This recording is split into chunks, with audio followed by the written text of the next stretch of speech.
So hi everyone, I welcome you all to PW channel of IIT JAM and CSIR NET. आज हमारे उद्गम series के sequence में हम बात करने जा रहे हैं सेकंड लेक्चर की।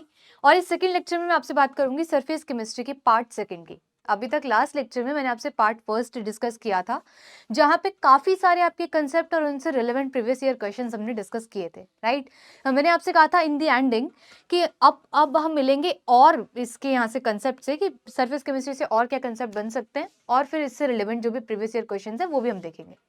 मोस्ट ऑफ द कंसेप्ट जो है वो हमने डिस्कस कर लिए फर्स्ट पार्ट में। आज जो हमारा सेकंड पार्ट होने जा रहा है, इसमें हम थोड़ी बहुत जो हमारा चीजें रह गई थी, जो पोर्शंस रह गए थे, उन पोर्शंस को कवर करेंगे और फिर उनसे रिलेटेड जो भी प्रीवियस ईयर क्वेश्चंस है वो देखेंगे। तो आज के इस लेक्चर में मैं आपसे काफी इंपॉर्टेंट और काफी रीसेंट कह सकते हो आपकी काफी रीसेंट आपके प्रीवियस ईयर क्वेश्चन आपसे डिस्कस करने वाली हूँ। तो इस लेक्चर को प्लीज कंसिडर कीजिएगा, अच्छे से देखिएगा, ठीक है।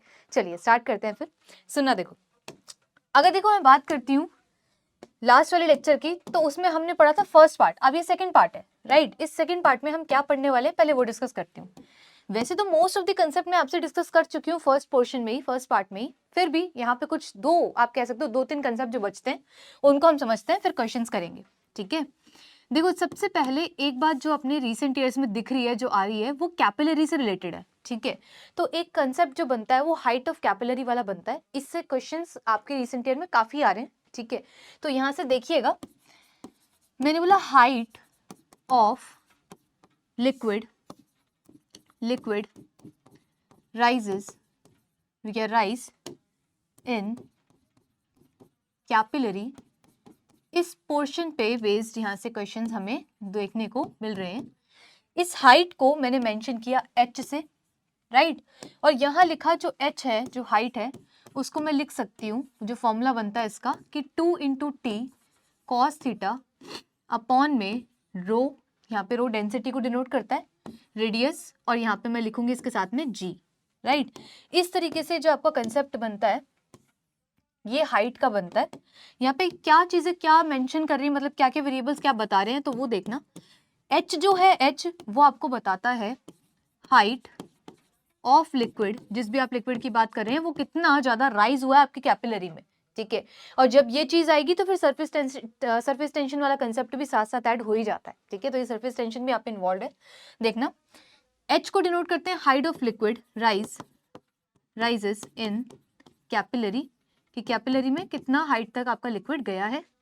अगर आगे देखती हूँ टी क्या है, तो टी आपको सरफेस टेंशन बताता है, यहां से लिखिएगा सरफेस टेंशन, ठीक है। जो थीटा है, थीटा ये आपको बताता है एंगल ऑफ कांटेक्ट के बारे में, एंगल ऑफ कांटेक्ट के बारे में। आगे ऐसे सिमिलरली सारी चीजें चल सकती हैं कि जो रो है वो आपको डेंसिटी बताता है लिक्विड की, तो यहाँ पे लिखिएगा डेंसिटी ऑफ लिक्विड के बारे में ये बताता है आपको, ठीक है, ये डिनोट करता है। आर जो है वो रेडियस है एक्चुअली, तो यहाँ पे लिखिएगा रेडियस ऑफ कैपिलरी, ये चीज हो गई, ठीक है। क्या रह गया, सिर्फ आपके पास में जी रह गया, राइट। सिर्फ क्या रह गया, जी रह गया।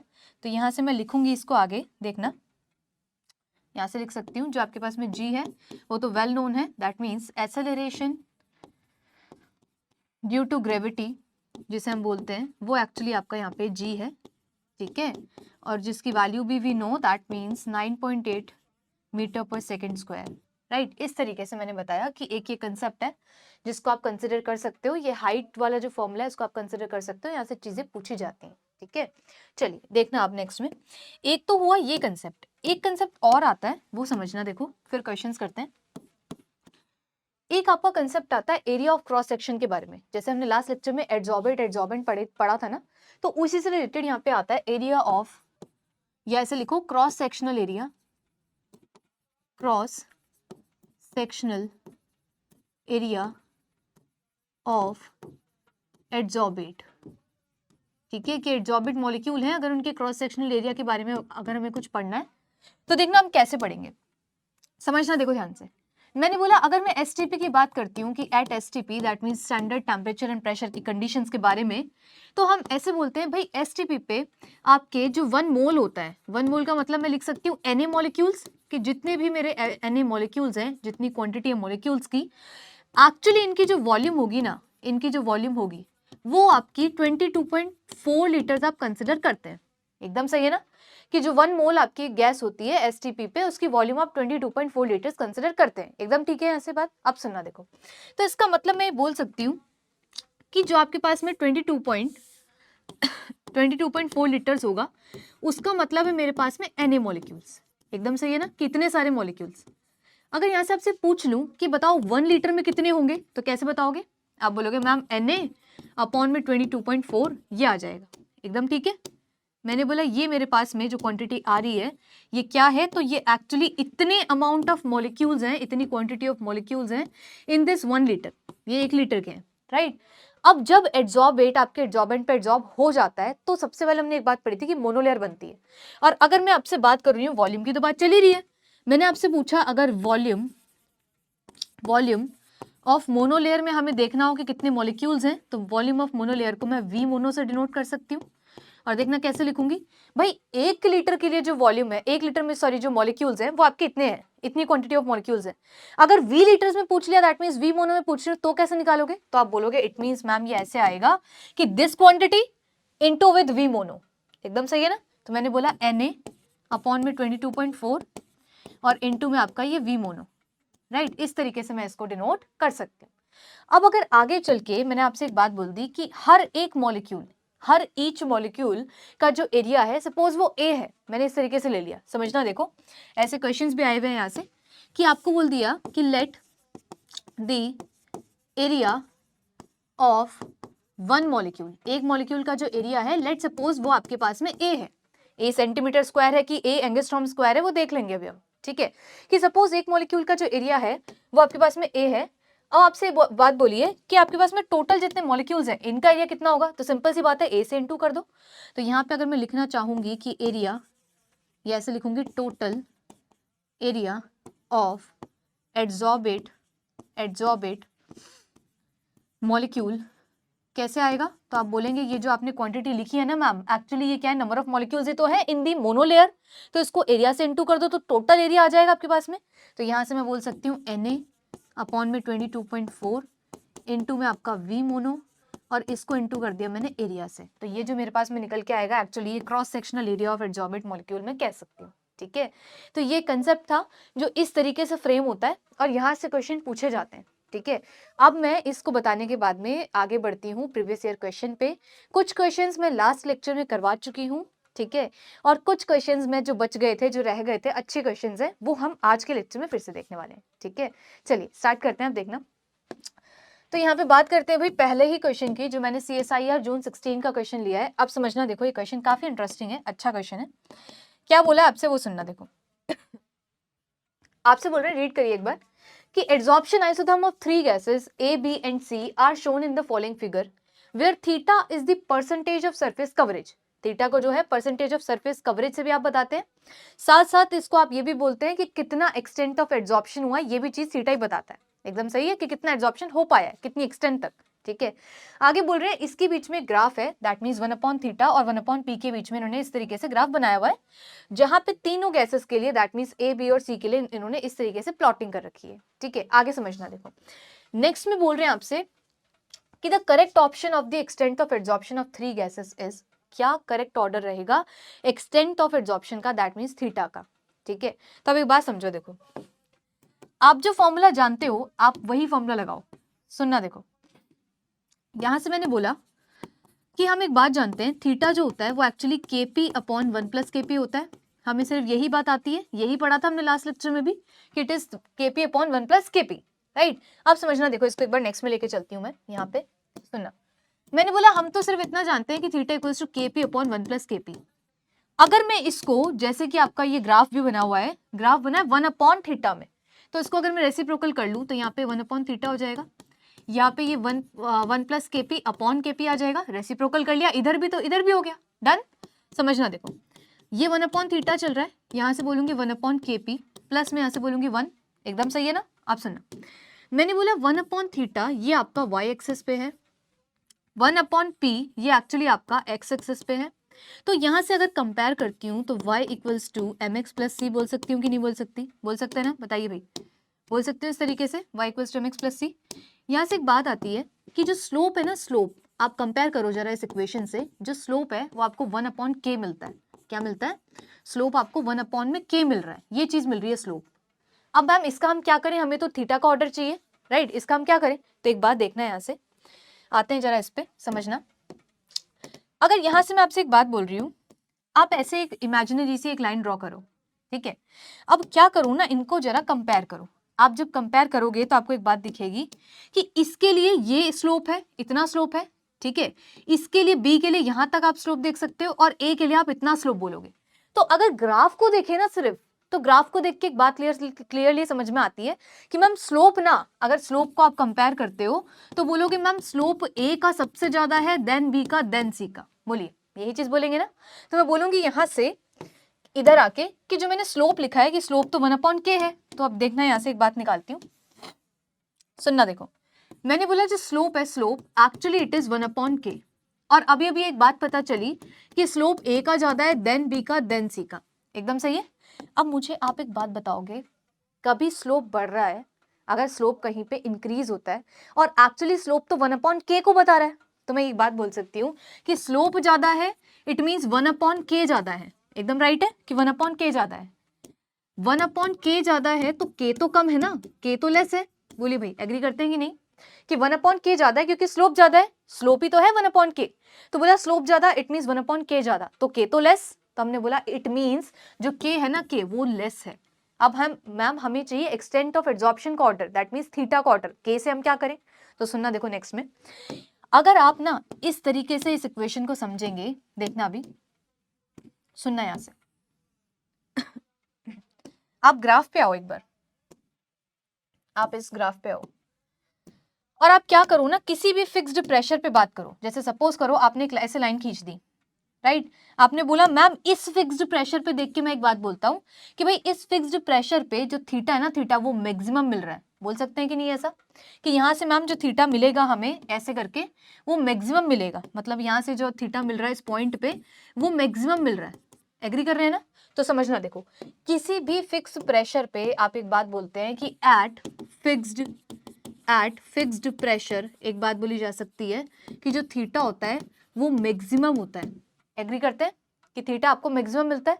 अब अगर आप फॉर्मूला देखोगे ना, ये वाला कि थीटा इक्वल्स टू के पी अपॉन 1 प्लस के पी, इसको अगर मॉड्यूलेट कर दूं, कैसे करूंगी देखना, अभी समझ में आएगा आपको। इसको ऐसे करो, आप इसको इधर ले जाओ, तो मैंने बोला थीटा को 1 प्लस के पी से इंटू किया, इक्वल्स टू के पी चल रहा है, ये हुआ थीटा प्लस थीटा के पी इक्वल्स टू के पी। समझ आ रही है बातें सारी। यहां से बोला आप इस थीटा को यही रहने दो और इसको कर लो थीटा कॉमन 1 माइनस, एक सेकेंड, इसको आप कर लो ऐसे करके कि केपी कॉमन ले लो, ये हो जाएगा 1 माइनस थीटा।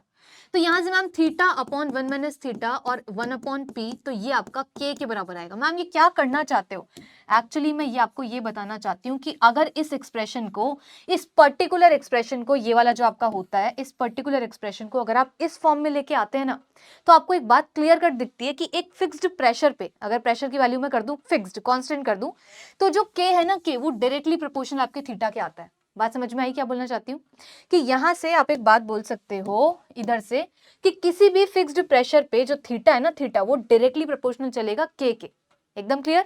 इसका मतलब ये है कि जो आपने के का ऑर्डर लिखा था ना, यहाँ पे जो आपने के लिए ऑर्डर लिखा था ये वाला, कि ये तो था स्लोप का ऑर्डर, समझना। देखो ये वाली चीज थी स्लोप के ऑर्डर, राइट। अगर मैं लिखना चाहूंगी के का ऑर्डर तो वो रिवर्स होगा। रिलेट कर पा रहे? तो मैं एक बात बोलूंगी यहां से कि हमको एक बात समझ में आ गई कि पहले जब हमने ग्राफ से देखा तो स्लोप 1 अपॉन के वो ए के लिए ज्यादा था, फिर बी के लिए, फिर सी के लिए। एकदम सही है ना। जिसका मतलब है कि के का ऑर्डर लगाऊंगी तो वो सी का ज्यादा है, देन बी का, देन ए का। एकदम सही है। तो ये ऑर्डर तो मैम किसका है, के का है। अब मैं आपसे एक बात लिख रही हूं इसके बाद में कि किसी फिक्स्ड प्रेशर पे, एट फिक्स्ड प्रेशर होता क्या है कि थीटा डायरेक्टली प्रोपोर्शनल है के। ये भी बात हमने निकाल ली। तो जो ऑर्डर आपके के का है ना, वही ऑर्डर आपके थीटा का रहने वाला है। इट मींस थीटा का ऑर्डर अगर कोई मेरे से पूछेगा, so it will be same as K, वो के जितना ही आएगा। That means C then B then A. बोलिए भाई, बात समझ में आई कि आपके मैंने कैसे समझाया ये। इसको मैंने ग्राफ को भी यूटिलाइज कर लिया, फॉर्मूले को भी यूटिलाइज कर लिया और दोनों से कंक्लूजन निकाल लिया कि भाई ग्राफ से तो आपको स्लोप ज्यादा दिख रहा है, स्लोप ज्यादा मतलब 1 अपॉन के ज्यादा आ रहा है, तो के तो कम है, तो के का ऑर्डर लगा दिया उल्टा वाला, रिवर्स वाला, ये वाला। डन। फिर बोला किसी एक फिक्स्ड प्रेशर पे जो थीटा है वो डायरेक्टली प्रोपोर्शनल है के के, तो जो के का ऑर्डर है वही थीटा का ऑर्डर है। तो यहाँ से हमारा निकलता है कि ये जो ऑर्डर आप निकाल के आए हैं के लिए, एक्चुअली यही ऑर्डर आपका थीटा के लिए रहेगा। बोलिए भाई, क्लियर है क्या, समझ में आई मेरी बात? तो जब आपसे 1/थीटा और 1/पी के बीच में ग्राफ पूछा था और आपको एक्सटेंट ऑफ एड्सॉर्प्शन का ऑर्डर पूछा गया था, दैट मींस थीटा का ऑर्डर, तो थीटा का ऑर्डर ये रहने वाला है कि सी फिर बी फिर ए। बोलिए भाई, क्लियर है ये चीज? चलिए, तो यहाँ से अगर मैं आती हूँ तो ऑप्शन कौन सा करेक्ट है, सी फिर बी फिर ए, दैट मींस डी ऑप्शन इसका करेक्ट ऑप्शन है। बोलिए भाई, क्लियर है ये बात एकदम? बढ़े आगे? अब देखिए हम आगे बढ़ते हैं, नेक्स्ट क्वेश्चन पे जाते हैं, समझिएगा। देखिए मेरे पास में ये नेक्स्ट क्वेश्चन है, दैट मींस CSIR दिसंबर 16 का क्वेश्चन है। ठीक है, अच्छा क्वेश्चन है ये। अभी जो मैंने आपको कंसेप्ट सिखाया था एक्चुअली इसी पे बेस्ड है। इस क्वेश्चन को आप अपने आप से प्लीज ट्राई जरूर करिएगा, और कर रखा है आपने तो बहुत ही अच्छी बात है। इसको एक बार रीड करिए क्या है, समझना। देखो स्टार्ट करते हैं इसे। आपको बोल रखा है when 1 × 10⁻⁻5 gram of fatty acid, जिसका मॉलिक्यूलर वेट इतना है, was placed on a water edge surface film, a monomolecular layer of area this was formed. ठीक है, on compression the cross sectional area in angstrom square of the acid molecule is. क्या पूछ लिया आपसे? आपसे ये बोला गया है कि बताइए भाई क्रॉस सेक्शनल एरिया क्या होगा जब ये सारी वैल्यूज इस तरीके से आपको गिवन है। तो आपको पता है जो क्रॉस सेक्शनल एरिया का फॉर्मूला होता है, जो क्रॉस सेक्शनल एरिया होता है, मैं इसको ऐसे लिखती हूँ कि भाई टोटल जो एरिया है वो इस तरीके से आएगा। अभी पीछे हम निकाल के लेके आए हैं उसको, कि जितने भी आपके मोल्स हैं, ठीक है, तो उसको मैं ऐसे लिख सकती हूँ, नंबर ऑफ मोल्स जितने भी है मेरे पास में। अब इस मोल्स को ना एक्सप्रेस करने का मेरे पास में तरीका है, तो पहले मैं ऐसे लिखती हूँ, मोल्स भी छोड़ो, ऐसे लिखती हूँ कि नंबर ऑफ मॉलिक्यूल्स जितने भी मॉलिक्यूल्स हैं इनटू में एरिया ऑफ ईच मॉलिक्यूल, ऐसे लिख सकती हूँ ना, into area of each molecule, ऐसे करके मैं इसे एक्सप्रेस कर सकती हूँ। अब समझना, देखो इसके बाद में यहां से नंबर ऑफ मॉलिक्यूल्स हमें गिवन ही नहीं है। हमें क्या गिवन है? एक तो मास दे रखा है, एक मॉलिक्यूलर वेट दे रखा है उसका, राइट, वेट और मॉलिक्यूलर वेट दे रखा है। तो हमको बहुत अच्छे से एक बात आती है कि जो मोल्स होते हैं ना, उसको आप लिखते हो W अपॉन में कैपिटल M, लिखते हो कि given mass upon molar mass. और इसी मोल्स को आप ऐसे भी लिखते हो कि नंबर ऑफ मॉलिक्यूल्स अपॉन में एवोगेड्रो नंबर, ऐसे लिखते हो ना। तो मुझे ये चाहिए, मुझे नंबर ऑफ मॉलिक्यूल्स चाहिए, क्या करूं? तो मैं एक बात बोलती हूँ कि इसको निकालने के लिए आप इसको इनटू में भेज दो। It means number of molecules को आप लिखिए given mass upon molar mass into में Na, लिख सकती हूँ। और इसको लिख सकती हूँ area of each molecule, that means AI कर दिया इसको मैंने, एकदम सही है। तो यहां से मेरे पास में ये total area, that means cross sectional area present आएगा, एकदम सही बात है। चलिए, तो यहां से मैं क्या बोल सकती हूँ कि मेरे को ये एरिया दे रखा है 100 सेंटीमीटर स्क्वायर। अब देखो बस वैल्यूज पुट करनी है और हमें ये cross sectional area of adsorbed molecule मिल सकता है, राइट। तो देखना यहाँ से मैं कैसे लिखूंगी इसे। तो यहाँ से हम लिखेंगे 100 सेंटीमीटर स्क्वायर, आपको ये चीज गिवन है। मॉलिक्यूलर वेट आपको 1.5 ग्राम्स दे रखा है, राइट, और आपको मोलर मास दे रखा है 602.3 ग्राम्स पर मोल, राइट। जो आपको Na दे रखा है इट इज 6.022 × 10⁻23, राइट। और आपको AI पूछा गया है, इतना सही है ना। अब समझना, देखो इसके बाद में मैं ऐसे बोल सकती हूँ, इस 100 को हम इधर ही रखते हैं एक बार के लिए, और जो आपसे टोटल एरिया पूछा है एक्चुअली वो एंगस्ट्रॉम स्क्वायर में पूछा है, सही बात है ना। सुना, देखो तो यहाँ से ऐसे लिखते हैं इसे कि जब आप इसे सॉल्व करेंगे, दैट मीन्स 1.5, और इस क्वांटिटी को आप सॉल्व करेंगे तो ये सॉरी 1.5 नहीं है, 10⁻⁵ है। इसको करेक्ट करना, ये आपके पास में 10⁻⁵ है, 10⁻⁵। जब आप इसको ऑलमोस्ट सॉल्व करेंगे ना, तो ये कहीं ना कहीं 10⁻16 निकल के आएगा, ठीक है, इनटू विद AI, राइट, इस तरीके से समझना। देखो नेक्स्ट में, तो मैंने बोला 100 अपॉन में 10⁻16 कर सकती हूँ centimetre square is equals to AI। अब देखिएगा, चलो यहाँ से देखना, फिर यहाँ से मैं इसको बोल सकती हूँ 100 इंटू 10⁻16 बोल दूंगी, सेंटीमीटर स्क्वायर चल रहा है, इक्वल्स टू AI। अब देखना, यहाँ से इसको बोल सकते हैं 10⁻14 centimetre square equals to AI, right. अब देखना इसके बाद में जो आपके पास में सेंटीमीटर स्क्वायर है, इसको मैं ऐसे लिख दूं क्या, इसको मैं लिख दूंगी 10⁻14 इंटू विद 10⁻16 एंगस्ट्रॉम स्क्वायर। बोलिए, लिख सकते हो इस तरीके से, ये हो गया AI। अब समझना, देखो ये मैंने कैसे लिखा। जो आपका 1 एंगस्ट्रॉम होता है उसको आप क्या बोलते हैं, उसे हम बोलते हैं 10⁻8 centimetre, right. It means 1 centimetre कितना है, 10⁸ एंगस्ट्रॉम, लिख सकते हो इस तरीके से एकदम, राइट। अब ये तो 1 सेंटीमीटर है, अगर मैं 1 सेंटीमीटर स्क्वायर लिखूंगी तो वो आ जाएगा 10⁻16 एंगस्ट्रॉम स्क्वायर, राइट, ऐसे बोल सकती हूँ ना। तो ये आया आपका 1 सेंटीमीटर स्क्वायर की वैल्यू। तो मैंने बोला 1 सेंटीमीटर की जगह आपने लिखा 16 एंगस्ट्रॉम स्क्वायर। आप समझना देखो इसके बाद में, यहाँ से 16, ये 10 की पावर -14, इट मीन्स आएगा 100 एंगस्ट्रॉम स्क्वायर। ये क्या आ रहा है आपका AI आ रहा है, ये एरिया आ रहा है ऑफ एड्सॉर्बेंट मॉलिक्यूल, राइट। तो अगर आप इसको चेक करेंगे तो इट मीन्स आपको कौन सा ऑप्शन करेक्ट मिलेगा, सेकंड ऑप्शन आपको एकदम करेक्ट मिलेगा। दैट मीन्स 100 इसका क्रॉस सेक्शनल एरिया आ जाएगा ऑफ एड्सॉर्बेंट मॉलिक्यूल। बोलिए भाई, हो जाएगा ये? इस तरीके से आपको करना होता है, मतलब जो पढ़ाया है मैंने उसी तरीके से, उसी में से ऐसे क्वेश्चन पूछे जाते हैं, ठीक है। चलिए भाई, तो पर्टिकुलर जो प्रीवियस ईयर क्वेश्चंस है उनसे बेस्ड हम यहाँ पे क्वेश्चंस कर रहे हैं। यहाँ पे एक नेक्स्ट क्वेश्चन मैंने लिया है CSIR जून 17 का। देखना ये क्या है, खतरनाक सा क्वेश्चन दिखता है बट है नहीं, इसको एक बार रीड करिए। बोल रहे the figure below depicts an adsorption isotherm of O2 on charcoal at 90 kelvin at a pressure 25 torr only 10% of charcoal sites are occupied by O2। तो ये एक्चुअली जो ऑक्यूपाइड आपको परसेंटेज दे रखी है क्या है, थीटा है हमारे लिए, राइट। आगे बोल रहे हैं therefore the ratio of adsorption to V centimetre cube per gram desorption, एक सेकेंड सॉरी, ये 20 सेंटीमीटर तो इसका है, ये तो ये ग्राफ के लिए है। एक मिनट, इसको ऐसे देखना, देखो ये तो मैंने ग्राफ का लिख रखा है, ये ग्राफ का यहाँ पे चल रहा है कि 0, 100, 200, तो यहाँ पे वॉल्यूम चल रही है in centimetre cube per grams, right. तो आपसे बोल रहे थे the ratio of adsorption to desorption rate constant in torr inverse closest to. तो आपसे एक्चुअली इन्होंने पूछ लिया के की वैल्यू, क्या पूछिए आपसे, के की वैल्यू पूछिए। तो देखना इसको कैसे शुरू करना है, स्टार्ट करते हैं। हम जानते हैं जो थीटा होता है, थीटा उसको आप लिखते हैं KP अपॉन 1 + KP। बोलिए भाई, इसी तरीके से लिखते हैं ना। आप सुनना देखो, नेक्स्ट में बोल रहे हैं ये जो थीटा है ना, इसकी परसेंट दे रखी है वो है 10%। तो इसको क्या बोल दूं, 0.1। तो मैंने लिखा ये हो गया 0.1 इज इक्वल्स टू, ठीक है। के आपसे पूछा ही है और प्रेशर आपको कितना दे रखा है, प्रेशर आपको मेंशन है 25 टॉर, मैंने लिखा 25 हो गया ये, अपॉन 1 प्लस इसको लिख सकती हूँ के, और यहाँ पे भी 25 लिख सकती हूँ। जब इस सबको मैं रिजॉल्व करूंगी ना तो वो देखना किस तरीके से आएगा। यहाँ पे देखिएगा, जैसे मैंने पीछे भी अगर आपने नोटिस किया हो तो ये फॉर्मूला लिखा था, देखो इन टर्म्स ऑफ के मैंने ये फॉर्मूला यहाँ पे लिखा था, ये रहा कि के को मैं एक्सप्रेस कर सकती हूँ थीटा अपॉन 1 - थीटा और 1/p कर सकती हूँ ना। तो यहाँ पे आके मैंने लिखा, यहाँ पे आके मैंने ये चीज लिखी कि जो अपना के है, के उसको मैं बोल सकती हूँ थीटा अपॉन 1 - थीटा, और यहाँ पे आ जाएगा ये 1/p। बोलिए भाई, लिख सकते हो इस तरीके से। अब वैल्यूज पुट करो, आपको इजी होगा कैलकुलेट करना। थीटा को बोलेंगे 0.1, यहाँ पे 1 - 0.1, और प्रेशर आपके पास में कितना है 25, राइट। तो ये हुआ 0.1, ये हुआ 0.9, और इनटू में 1/25। तो जब आप इसे सॉल्व करेंगे, जो आपसे के पूछा गया था, ठीक है, desorption adsorption to desorption ratio, वो एक्चुअली कुछ आपको नियर बाय इतना मिल जाएगा, दैट मीन 0.04 तक मिल जाएगा। इसकी कैलकुलेशन आप करके देख लीजिएगा, जो आपको मिलेगा ये ऑप्शन बी तक, दैट मीन 0.004 तक ये आपको करेक्ट मिल जाएगा, ठीक है। तो ये इस तरीके से सॉल्व होते हैं। क्वेश्चन बहुत इजी था, लेकिन यहाँ पे जहाँ ये इंक्लूड कर लिया इन्होंने ग्राफ वगैरह, तो क्वेश्चन हमें क्लमजी सा लगता है, बट वो होता नहीं है, ठीक है। यहाँ पे आप नोटिस करना गेट के क्वेश्चंस में भी और नेट के भी और जो प्रीवियस ईयर है, कि जो फॉर्मूला यूज होता है वो कॉमनली यही वाला होता है कि theta equals to KP upon 1 + KP। Hardly इसमें एक चीज हो जाती है कि अब थीटा के रेस्पेक्ट में नहीं तो उन्होंने के की रेस्पेक्ट में निकाल लिया।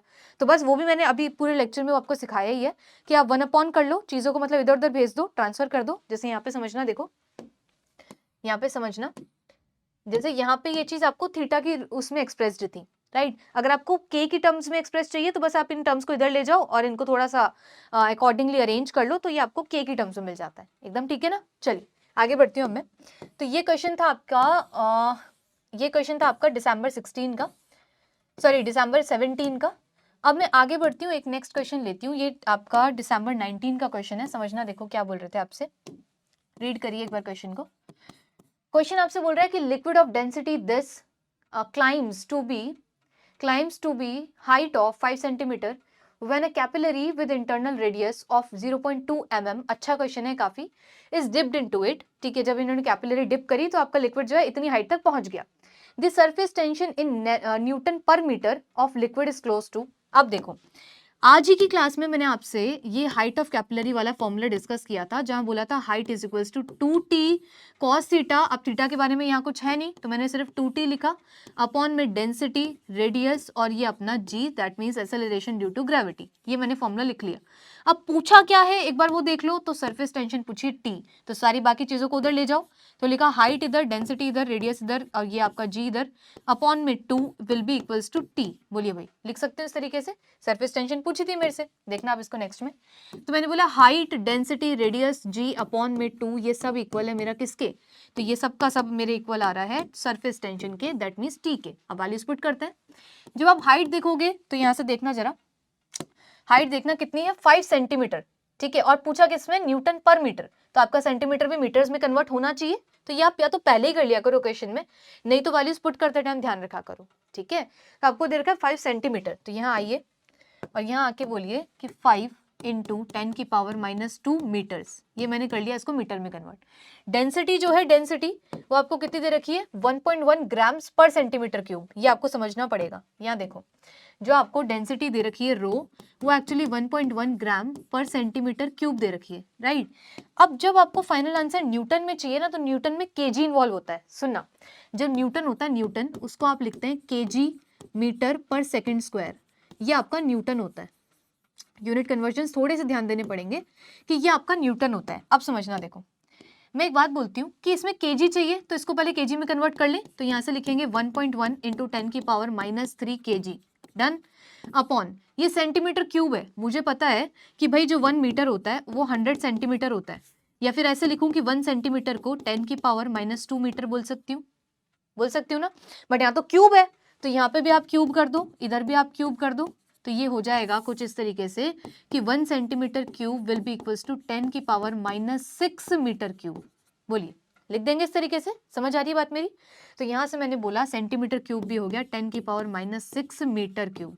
बोलिए ऐसे, ये मैंने मीटर में और ये मैंने केजी में कन्वर्ट कर लिया। तो यहाँ से 1.1 इंटू 10 की पावर ये 3 रह जाएगा पॉजिटिव का, ये आ जाएगा केजी पर मीटर क्यूब। बोलिए, ये मेरी डेंसिटी कन्वर्ट हो गई रेस्पेक्टिव यूनिट्स में, सही एकदम। अब यहाँ जाऊंगी और मैं लिखूंगी डेंसिटी की जगह में 1.1 into 10 raise to the power कितना है ये 3, और यहाँ से आ जाएगा केजी पर मीटर क्यूब। कोई दिक्कत नहीं। अगर आर देखो रेडियस को, तो रेडियस मेरे को कितना दे रखा है 0.2 मिलीमीटर्स दे रखा है। तो यहाँ आऊंगी और एक बात लिखूंगी कि जो रेडियस मुझे मेंशन है, रेडियस आर जो मेंशन है वो 0.2 मिलीमीटर्स मेंशन है, तो इसको भी मीटर्स में करना पड़ेगा। तो आप लिखो 0.2 इंटू 10 की पावर -3 मीटर्स, ये मेरा हो गया रेडियस कन्वर्ट, डन। यहाँ के लिख दीजिए, तो यहाँ आ जाएगा 0.2 into 10 raise to the power -3 metres, ये भी हो गया। जो जी है, जी वो आपको देखना पड़ेगा, जी आपका होता है 9.8 मीटर पर सेकेंड स्क्वायर, एकदम सही है। और अपॉन में ना, अपॉन में सिर्फ आपका चल रहा है 2, डन। अब सुनिएगा, देखो यहाँ से एक बात क्लियर दिख रही है कि इस मीटर से ये मीटर गया, ये क्यूब है, तो एक और मीटर जा सकता है और एक और मीटर जा सकता है, सही है सब। आप समझना, देखो यहाँ से मैम यूनिट सिर्फ ये बच रही है कि केजी अपॉन में सेकेंड स्क्वायर, सिर्फ ये बच रहा है कि ये केजी और ये सेकेंड स्क्वायर, और कुछ भी नहीं बच रहा, राइट। अब ये बस आपकी कैलकुलेशन होती है कि इसे आप सॉल्व कर लें। तो जब आप इसे सॉल्व करेंगे आपको आंसर इसका समवॉट 0.05 तक मिल जाएगा। तो सपोज ये आपका आंसर इस तरीके से कैलकुलेशन पे आ रहा है आफ्टर कैलकुलेशन कि 0.05, तो आपने लिखा 0.05 केजी पर सेकेंड स्क्वायर, बट मैम ये न्यूटन पर मीटर तो नहीं आ रहा अभी भी। तो एक बात समझना जो मैंने लिखी थी अभी, कि जो न्यूटन होता है ना उसको आप बोलते हैं KG metre per second square बोलते हैं। मेरे पास में क्या है, मेरे पास में सिर्फ केजी पर सेकेंड स्क्वायर है, तो मीटर को इधर ले आओ, कर सकती हूँ ऐसा। तो मैंने बोला न्यूटन पर मीटर को ही मैं बोलूंगी केजी पर सेकेंड स्क्वायर। बोलिए भाई, तो इस केजी पर सेकेंड स्क्वायर को I will replace by Newton per metre, कर सकती हूँ ना। तो यहाँ से मैंने बोला कि इसको आप बोल दीजिए कि it is 0.05 Newton per metre square. ये लीजिए, ये आपका आ गया तो सरफेस टेंशन जो आपसे पूछी गई थी। बोलिए भाई, समझ में आ गई कि बात मैंने कैसे किया, डन है एकदम। तो ये कन्वर्जन, ये यूनिट कन्वर्जन थोड़े से आपको पता होने चाहिए, जो आप साइड में कहीं नोट कर सकते हो कि जो न्यूटन होता है वो एक्चुअली आपके पास में KG metre per second square ही होता है। आंसर आपका किस में आ रहा था, केजी पर सेकेंड स्क्वायर को, तो वही चीज न्यूटन पर मीटर होती है, और यही आपसे पूछा गया था कि आंसर को एक्सप्रेस करो इन न्यूटन पर मीटर। बोलिए भाई, कर लेंगे इस तरीके से। तो जिसका करेक्ट ऑप्शन था वो एक्चुअली यहाँ पे ए था, ठीक है, जो करेक्ट ऑप्शन था वो ए था। आई होप आपको मेरी बातें समझ में आ गई होगी कि मैंने कैसे बोली। बोलिए भाई, डन एकदम। बढ़ू आगे, चलिए, ये दिसंबर 19 का क्वेश्चन था। अब हम आगे बढ़ते हैं, देखना इसके बाद में यहाँ पे एक क्वेश्चन है जो आपका सेम दिसंबर 19 का क्वेश्चन है, बहुत ईजी है और ये मेरे पिछले पार्ट ए में ये चीजें हो चुकी है, तो वहीं से रिलेट करता हुआ ये क्वेश्चन है, ठीक है। देखना क्या बोल रहे हैं, the order of surface catalysed unimolecular reaction at very low and very high pressure of the reactant respectively क्या रहेगा। तो आपसे ऑर्डर पूछ लिया, क्या पूछ लिया आपसे, ऑर्डर पूछ लिया कि ऑर्डर क्या रहेगा। तो देखना, देखो मैंने आपको कुछ ऐसे समझाया था कि जब आप ग्राफ बनाते हैं जब आप ग्राफ बनाते हैं तो ये ग्राफ कुछ इस तरीके से बनता है कि यहाँ पे आपके पास में सपोज थीटा होता है, यहाँ पे आपके पास में प्रेशर होता है। तो ये जो ग्राफ जाता है ये कुछ ऐसे को जाता है, ऐसे को जाता है, राइट। ये जो ग्राफ है ये ग्राफ कुछ ऐसे जाता है, ऐसे जाता है ना। इसका मतलब ये होता है कि यहाँ से मैं लिख सकती हूँ कि ये तो आपकी लो प्रेशर रेंज है, ये आपके मिड प्रेशर रेंज है और ये आपकी हाई प्रेशर रेंज है। यही पढ़ते हैं ना हम लोग, तो समझना देखो इसके बाद में। तो देखो यहाँ से मैं एक बात बोल सकती हूँ कि जनरल फॉर्मूला जो होता है वो होता है theta equals to KP upon 1 plus KP, यही होता है ना। अगर बात करते हैं इसमें लो प्रेशर रेंज में, कि मैंने लिखा एट लो प्रेशर रेंज, तो लो प्रेशर रेंज में ना जो 1 है आपका 1 वो काफी ग्रेटर रहता है KP से।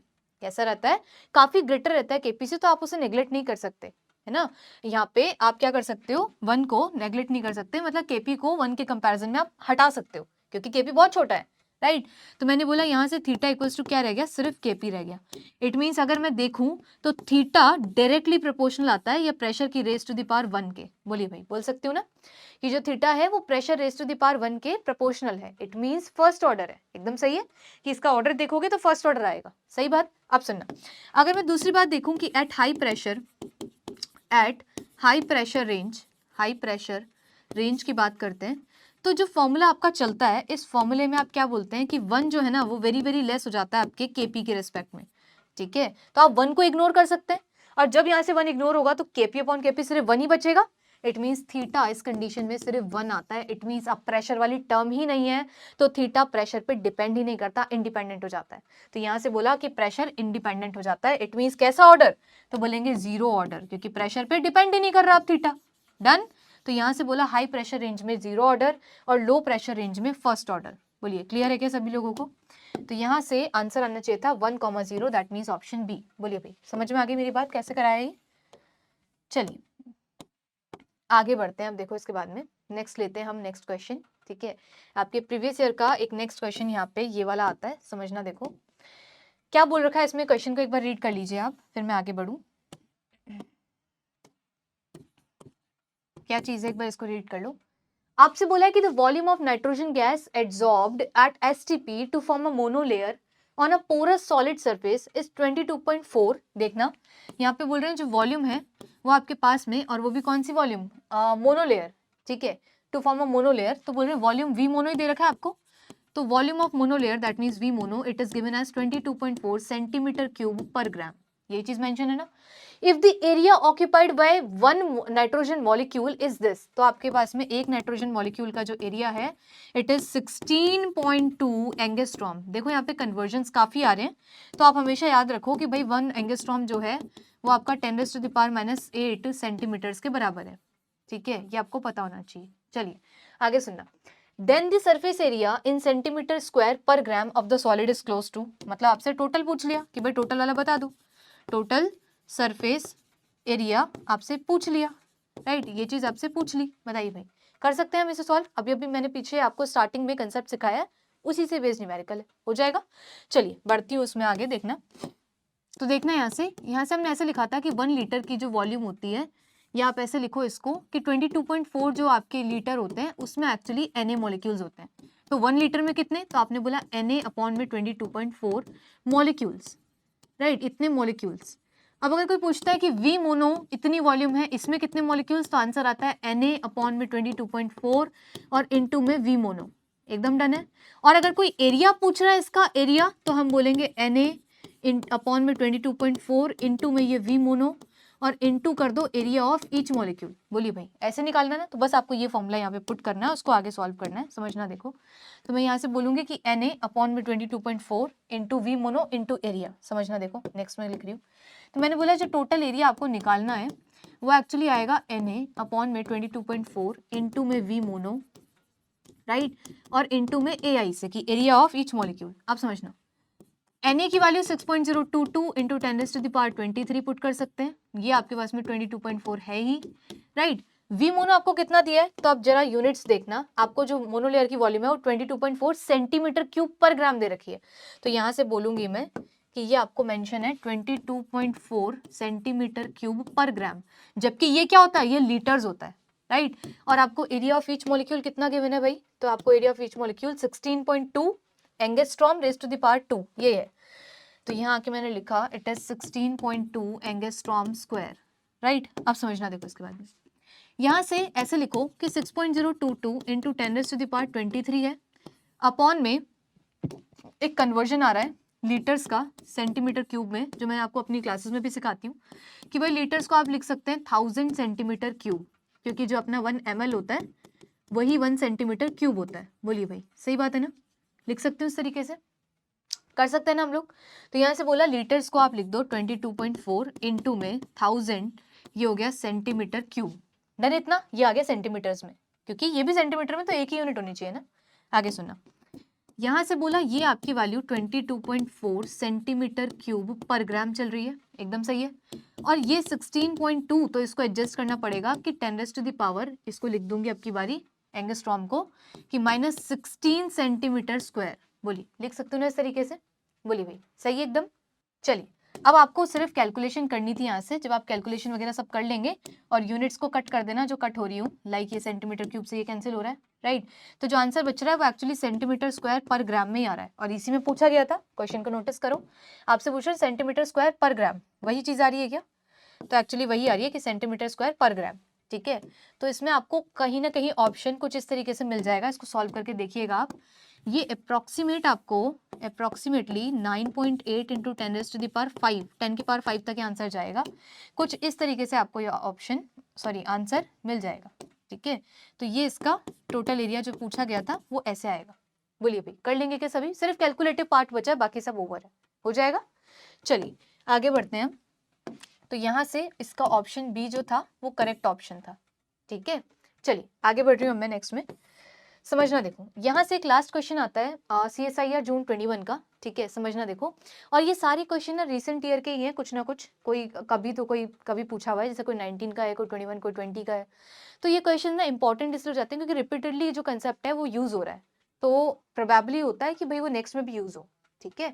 चलिए आगे बढ़ते हैं, आप समझना, यहाँ से आपसे क्या बोला गया है, सुनिएगा,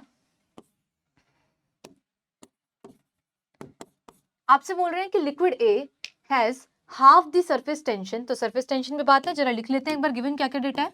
तो मैंने बोला गिवन ये है आपको कि लिक्विड ए है उसकी सरफेस टेंशन, तो मैंने बोला सरफेस टेंशन ऑफ ए, ऐसे लिख सकती हूँ, इज, आगे बोल रहे हैं liquid A has half the surface tension and twice the density of that of B, तो मैंने बोला इसकी जो सरफेस टेंशन है वो सरफेस टेंशन ऑफ बी की आधी है, हाफ है, लिख सकते हैं इस तरीके से।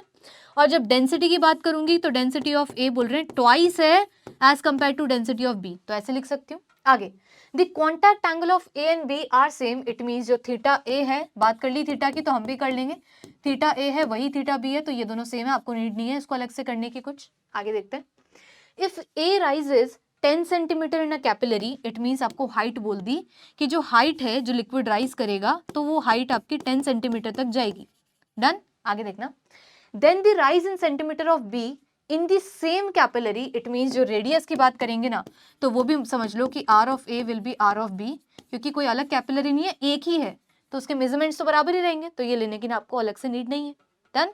अब समझना क्या बोला था आपसे लास्ट में, then the rise of liquid B in the same capillary at the same temperature, it means आपसे पूछ लिया कि एच बी जो राइज है वो बी में कितना होगा, दैट मीन्स एच बी क्या होगा, ये पूछ लिया, हाइट ऑफ कैपिलरी बी पूछ ली, तो चलिए फॉर्मूला लगाते हैं, इसको खत्म करते हैं फिर। सुनना देखो, तो यहाँ से मैं एक बात बोल सकती हूँ कि जो आपका फॉर्मूला आता है वो कुछ ऐसे आता है कि हाइट का फॉर्मूला बनता है 2t cos थीटा अपॉन में आप लिखते हैं डेंसिटी इंटू आर इंटू जी। बोलिए भाई ये ऐसे बनता है ना फॉर्मूला, ये आपका फॉर्मूला इस तरीके से फ्रेम होता है, डन। अब सुनिएगा, देखिए इसके बाद में यहाँ से एक बात बोल सकती हूँ कि अगर एच ए के लिए लिख रही हूँ तो सारी चीजें एक ही आएंगी कि सरफेस टेंशन ऑफ ए, ठीक है, 2 आगे है ही, कॉस थीटा ऑफ ए लिख सकती हूँ, अपॉन में यहाँ पे डेंसिटी ऑफ ए बोल सकती हूँ, रेडियस ऑफ ए बोल सकती हूँ, और ये जी लिख सकती हूँ। जी तो कॉमन ये कांस्टेंट है। चलिए भाई, अगर बी की बात करूँ, ये चलो इसी में मेजरमेंट्स पुट करती हूँ। सुनना देखो, मैंने कहा 2 इंटू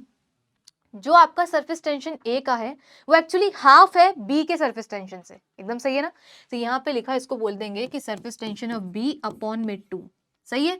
और इन टू यहाँ पे इसको चाहे मैं कॉस थीटा ऑफ बी लिखूं, एक ही बात है, क्योंकि पीछे बोला गया है कि जो आपका थीटा एंगल ए का है वही थीटा एंगल बी का है। बोलिए दोनों सेम है, तो लिख सकती हूँ ना इस तरीके से कि जो थीटा ए था उसको मैंने थीटा बी बोल दिया। सही है इतना? आगे देखना, यहाँ से जो डेंसिटी है, डेंसिटी बोल रहे हैं, डेंसिटी जो ए की है ना वो ट्वाइस है डेंसिटी ऑफ बी के, एकदम सही है ना। तो यहां से बोला इसको twice of density of B लिख सकती हूँ। रेडियस तो कॉमन ही रहना है क्योंकि सेम ही कैपिलरी है, तो आर ए को आर बी भी लिख सकती हूँ, और जी तो जी रहना ही है। अब जितनी भी चीजें बाकी है ना उनको छोड़ के, जितने भी कांस्टेंट है उनको छोड़ के नंबर्स है उनको आगे ले आओ, बाकी सब डेटा को पीछे कर दो। इट मीन्स यहां से आप ऐसा करो, देखना इधर, कि इस 2 को, इसको ऐसे लिखो कि 2 इंटू में t B cos theta B, right, upon में ये जो 2 है ना, 2 इसको मैंने नीचे कर दिया, ये 2 इधर आ गया, डन। ये जो 2 है इसको भी मैंने आगे ले लिया ऐसे, इसको density of B are B G इनको पीछे कर दिया, दैट मीन्स यहाँ से लिख सकती हूँ density of B are B, और यहाँ पे लिख दिया जी। अब आप मुझे देख के एक बात बताएंगे, इस पूरे फॉर्मूले में ये पार्ट जो मैं मार्क करने वाली हूँ ये क्या बन रहा है, देखना जरा, ये पोर्शन और ये पोर्शन, ये क्या बन रहा है, ये जो पोर्शन है ये क्या बन रहा है, तो ये हाइट ऑफ बी तो बन रहा है, height of liquid that will rise in the capillary B, वही तो हाइट बन रही है। तो मैंने बोला यहाँ से पूरा का पूरा पोर्शन आपका एच बी बन रहा है, तो बोला ये किसके इक्वल चल रहा था, एच ए के। इट मीन्स बोल सकती हूँ जो एच ए है ना, h A, it is h B, और इतना जिसको मार्क किया तो पूरा एच बी हो गया। एच बी का फॉर्मूला है हाइट का, नीचे क्या रह गया 2 और 2 रह गया, इट मीन्स नीचे 4 रह गया। बोलिए भाई एकदम ठीक है ना, बढ़िया से। अब सुनना, और आपसे यही पूछा था कि जो height of liquid rises in the capillary B है ये बता दो, एच बी बता दो। तो सुनना देखो, यहां से बोलेंगे कि एच ए तो आपके पास में 10 गिवन है, शायद देख लो एक बार क्वेश्चन में 10 गिवन है, राइट।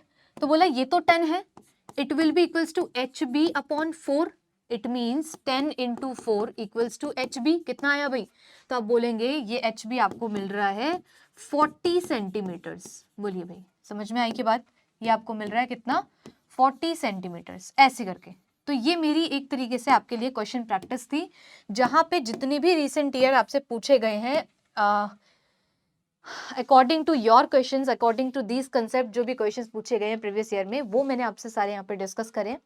ठीक है, मेरी कोशिश ये रही थी, क्योंकि लास्ट लेक्चर में जब मैंने आपसे बात की थी ना तो एक दो चीजें ये रह गई थी, और फिर मैंने ये चीज देखी थी कि भाई रिपीटेडली इनसे जब क्वेश्चन आ रहा है तो ये कंसेप्ट आपका इंपॉर्टेंट हो जाता है, राइट।